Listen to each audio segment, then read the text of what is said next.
Hot sorghum, soft, steaming and served straight from the fire onto a plantain leaf. Paired with a simple stew of tomatoes, peppers, onions and fresh salmon makes a wholesome food. Straight from the farm to the table. Every meal begins long before the fire. Our sorghum was soaked overnight. The grains, now soft to the touch, we washed them twice, keeping them clean, fresh and light on the tongue. Just steps from the farmhouse, Gaza harvest ripe tomatoes, bright red and full of flavor. This stew has no oil, just fresh ingredients, simple, healthy and rich. Now the washed grains goes into the boiling water. A gentle stir, then the fire takes charge. Soon the pot comes alive, bubbling fiercely as the grains begin to soften. Out in the fields, sorghum grows tall, but it all begins with just a few seeds dropped into the soil. Sorghum is resilient. It thrives in poor soils, survives drought, and still gives good harvest. For farmers, it's a dependable grain. Some plants stands heavy with matured heads, others still growing. It's a living cycle, something always sprouting, something always ready for harvest,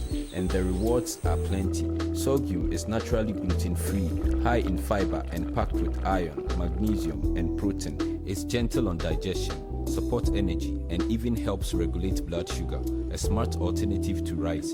And here in Ghana, it even stands alongside wache, in my humble opinion. Okay, back at the pot, the water has boiled down, the grains are soft, fluffy and almost ready. Even the leaves of sorghum are useful for feeding animals, weaving mats and mulching soil. Nothing is wasted. And now the dish comes together. Sorghum lifted hot onto plantain leaves, the stew, ripe tomatoes, onions, peppers and tender salmon poured gently over the top. Real food with nothing added and nothing taken away. Sorghum makes a wonderful rice replacement. It fuels you, nourishes you, and carries the strength of the land itself.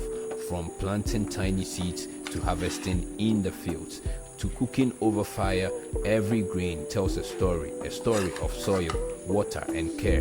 And in the end, it all comes together here with a clean plate and a full heart. Guys, let's go!